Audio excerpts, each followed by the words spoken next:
And we are back, and it has been forever. And do you know what? I should probably give a gap in the words. So we'll go 3, 2, 1, go. Okay, we should be back, and at this point, it's been a while since we've done any kind of, like, main channel video. We're trying to get back into it. We've had a bottleneck with editors, and we've done a bunch of stuff. Hopefully I'll do an update, you know. But we're trying to teach Moz how to edit, because we've had a real shortage of editors, so there's no point in producing the content if you can't push it out. That being said, we're going to do a deck profile. From the title, you can probably guess it's Blue Eyes. But with a twist, it's the Buster Blader variant. Clearly Buster Blader. I didn't forget to order it. It's the one up there. Not the old one, the slightly newer one, because it has an effect, I guess, that you never use. But yeah, so you play one of them. Feels really bad to draw. I'm going to be honest, I'm going to level with you. Your entire secondary engine is dead if you draw this. This is the hard brick of the deck. You can play 2 to mitigate that. I want to say that's bad because the odds of you drawing it are literally 1 in 40, but sometimes you draw both on stream. Over the course of 2 games. It's a great day. The other bricks of the deck are Blue Eyes. You do play 2 of them, because if you get Bystial, then you're kind of owned. Yeah, unfortunately, you are running 3 main deck bricks. These are okay. That's detrimental. There's a Magna, it really doesn't have the synergy it does in the Primite build, but it does get you to kind of another light tuner. It is a DD Crow. If you're going to cut anything for the second Buster Blader, I guess it can be this. Also, just, you know, whatever non-engine you want. 3 Sage, you summon it, you search a light tuner. There's deck lights, level 1 light tuners. What the whole thing kind of revolves around, that and True Light, which we'll get into in a minute. But that's the primary effect. It is on normal summon, not on special, so you do have to normal it. You can also discard it, target a card, and special summon, I want to say, a Blue Eyes from deck. Yeah, Blue Eyes monster from your deck. So you can pair that up with Jet Dragon for the nice removal into Ryziel. Whatever, really. Any Blue Eyes monster. Maiden searches the True Light. True Light does everything for the deck. I say searches, places from deck or grave or, you know, custom card. Also, if you target her, she extends by reborn in a light tuner. Level 1. I believe. You have then got Wishes, discard a card, search 2, really hope you don't get ashed on that. You can banish it from grave, equip a extra deck Blue Eyes monster to a vanilla Blue Eyes. It does have an application, we'll get to it. Special Blue Eyes from anywhere, banish it, and you confuse. Most of the time you're not using the second effect. Mausoleum is searched by the egg. We'll get to the egg later. But this is just double summon on a field spell and Foolish Burial for Blue Eyes. So it gives you access in combination with the Link 1 to a Blue Eyes, which is pretty important. The super gross part of the deck. Free Whelp.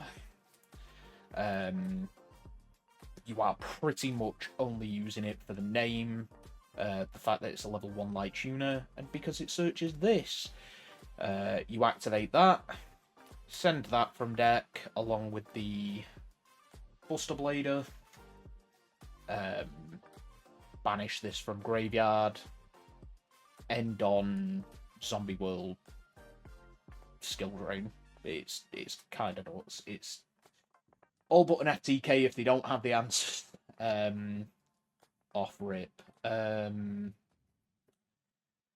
It's not too bad as a brick. You can just discard it off wishes. If you draw this, then you just set it and activate it, and you don't even have to mess about with the Whelp stuff. But it is searchable, so we only play one. True Light, this can set a Blue Eyes Blue Eyes spell or trap straight from deck, or it can special summon a Blue Eyes from grave. Oh, also, forgot to mention, Maiden comes back whenever a Blue Eyes is specialed once per turn, so that gives you extension. And we then have a suite of hand traps, which you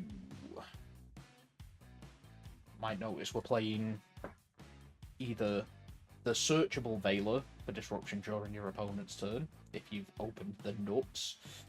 Drolls, Ashes, all good this format, but particularly the Nibs, because this does suffer from what all the Blue Eyes decks suffer from. We play Crossouts. Please don't nibbles or Droll. It kind of has the same weaknesses as the Primite builds, but it's more all-in on a stronger going first board instead of being able to play mid-range. Generic hand trap coverage called by. Imperms because they're nice. More please don't hand trap us. We can punish you back. The extra deck. Link 1 is super interesting. So you link into it, searches the field spell. It kind of is like a half combo. Any level 4 or lower tuner or spellcaster is the spellcaster, level 4 or lower, nothing to do with tuners or dragons. Search the field spell targets. It can be this, ideally you want it to be Maiden. You don't have to worry about the Dragon Lock so much in this deck as in comparison to, for example, the Invoked build. But do note that while this is on the field, you can only special summon dragons, so your most basic variant of the combo is activate field spell, target this, dump a Blue Eyes, tribute this, special the Blue Eyes back. Trigger things. Or just have a Blue Eyes, you know, people are pretty into that. Seal for when everything goes wrong, which it often does. And then we have the fusion. If you equip this to a Blue Eyes and it goes to grave because you fused it off for that, or synchroed, then you can banish it and destroy a card that targets Blue Eyes. We've got utility in Light Storm Dragon, which just pops the number of vanillas +1, but it's only back row. We'll save those for later.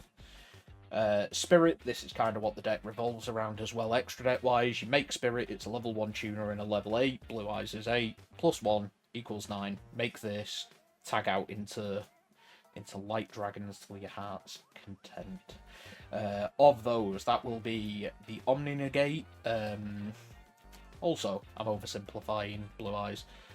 Spirit Dragon. If you want to FTK Pendulum, they can't pen summon under this because you can only special summon like once, you can't do it in multiples. It has a Graveyard Negate attached to it, which is really good into stuff like Fiendsmith, and it can tag out into a bigger dragon or a light dragon, which usually will be your Omni Negate. Now these pop at the end of the turn. We mitigate that by playing Sifr, which stops that happening. It's a monster negate with a simultaneous pop on the top. This is an Omni, but only on field because they want you to get nibbed, apparently. You get into Sifr via Crimson because Spirit Dragon is not once per turn, which is super fair. Unfortunately, Crimson is, so if you absolutely not board, you'll have to make it in your opponent's draw phase and then go into Blazar, which is just Judgment on legs with 4k attack. Everything is huge. None of it stops you getting nibbed. And then you have your Buster Lock. So, turns everything to dragons and puts them in defense. Can't activate dragons effects, and does piercing but can't attack direct. Something like. So you need them in combination. They also pop themselves, but you put up the Sifr.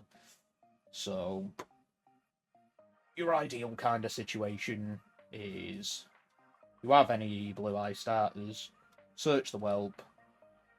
Whelp gets the trap. You run your blue eyes combo. You fear nothing. You be greedy as you want, and you want to end on something like that. In your opponent's turn, trigger all your traps. Put your other things up. You know what? Probably tag out into the Crimson and then the Blazar before you do that, just for that extra little bit of insulation. And then hope they don't have Sphere mode. If they had Nib, you would have known about it because they would have done it first. It's very high rolly. It is more budget. You can do whatever you want. You don't need the now. That's not the now expensive extra deck stuff. I think Crimson's gone up as well. You can cut all this really extra stuff and just play more toolboxy.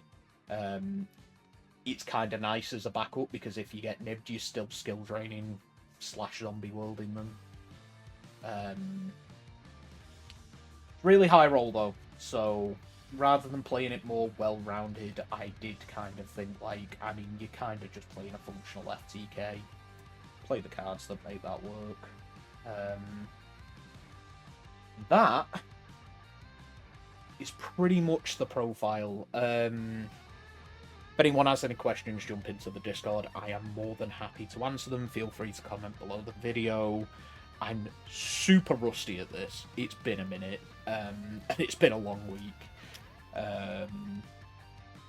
So yeah, do all those good things. Like, comment, subscribe, hit the bell icon, tell your friends. It really helps. I know this deck profile was not heavy on the explanation.